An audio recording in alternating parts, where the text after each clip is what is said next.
Assalamualaikum warahmatullahi wabarakatuh. Bapak-bapak, ibu-ibu, dan saudara sekalian yang dirahmati Allah, suatu ketika Rasulullah Sallallahu Alaihi Wasallam ditanya tentang siapa orang yang paling cerdas dan yang paling mulia. Maka Rasulullah Sallallahu Alaihi Wasallam menjawab, orang yang paling cerdas dan yang paling mulia adalah orang yang paling banyak mengingat mati dan paling banyak mempersiapkan untuk mati sebelum turunnya kematian itu. Mengapa kita harus mempersiapkan diri untuk mati? Mengapa kita harus terus-menerus mengingat kematian?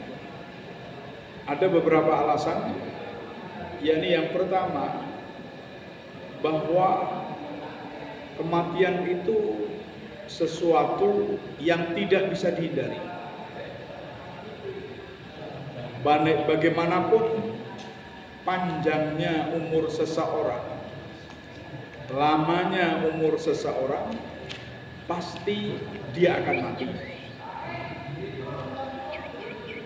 Bagaimanapun dia menghindar dari kematian, pasti mati akan menjumpainya. Allah berfirman, "Aina ma takunu yudrikumul maut walau kuntum fi burujin musyayyadah." Di mana saja kamu berada, pasti mati bisa menjemputmu, meskipun kamu berada di benteng yang tinggi dan kokoh. Ini alasan yang pertama kenapa kita harus terus mempersiapkan diri untuk kematian. Yang kedua, mati itu datangnya tiba-tiba, tidak bisa diperkirakan. Orang yang sudah lama sakit belum tentu mati, orang yang sehat belum tentu hidup terus, dan manusia tidak akan tahu kapan dia akan mati, di mana dia akan mati. Dia tidak tahu apa yang akan terjadi hari esok.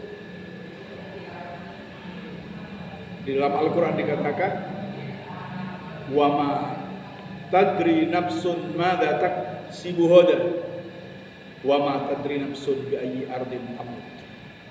Manusia tidak akan tahu apa yang akan terjadi besok, dan juga dia tidak tahu di mana dia akan mati, sebab apa dia akan mati.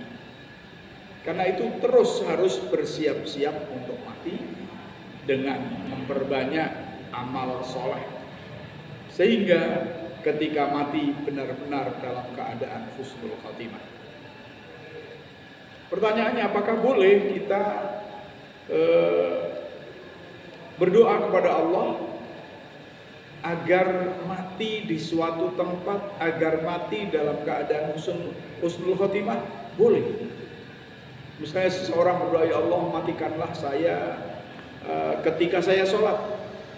Ya Allah, matikanlah saya ketika saya sedang mengumandangkan adzan. Ya Allah, matikanlah saya di kota Makkah atau di kota Madinah. Apakah boleh? Boleh. Tapi ketentuan yang sesungguhnya hanya ada pada Allah Subhanahu wa Ta'ala. Itu hanyalah sebuah permintaan. Bisa ya dikabulkan oleh Allah, bisa juga tidak. Dan Rasulullah mengatakan, apabila Allah menghendaki seseorang itu mati di suatu tempat, maka Allah menjadikan orang itu berkebutuhan menuju tempat itu. Misalnya kita di takdirkan mati di kota Makkah, maka ada kebutuhan untuk ke kota Makkah. Apakah itu beribadah haji, apakah itu beribadah umrah, ataukah bahkan menjadi TKI, tenaga kerja Indonesia yang dikirim ke kota Makkah, karena Allah mengendaki seseorang tadi mati di kota Makkah. Jadi itu urusan Allah. Maka kita harus selalu bersiap-siap. Kalau begitu, apakah kita tidak perlu berobat, tidak perlu merawat kesehatan kita? Perlu. Tapi niat kita berobat, kita merawat kesehatan, kita makan dengan teratur, itu bukan untuk menghindari kematian. Karena kematian sudah ditentukan oleh Allah Subhanahu wa Ta'ala. Semuanya itu kita niati ibadah, kita niati untuk mengikuti perintah Allah Subhanahu wa Ta'ala. Yang ketiga, kenapa kita harus selalu mempersiapkan diri untuk kematian? Karena mempersiapkan diri untuk kematian termasuk ibadah. Mengingat mati itu termasuk ibadah kepada Allah Subhanahu wa Ta'ala. Allah berfirman, ya ayyuhalladzina amanu taqullaha wal tanzur nafsum ma qaddamat lighad wattaqullaha innallaha khabirum bima ta'malun. Hai orang-orang yang beriman, bertakwalah kamu kepada Allah, dan hendaklah setiap jiwa, setiap manusia, setiap individu melihat, memperhatikan apa yang sudah diperbuat untuk hari esok. Hari esok di sini maksudnya adalah untuk kematian. Begitu pula mengingat kematian juga mengikuti perintah Rasulullah SAW, di mana Rasulullah mengatakan, aksiru min dzikri hadhihi min ladzat, yakni al-maut.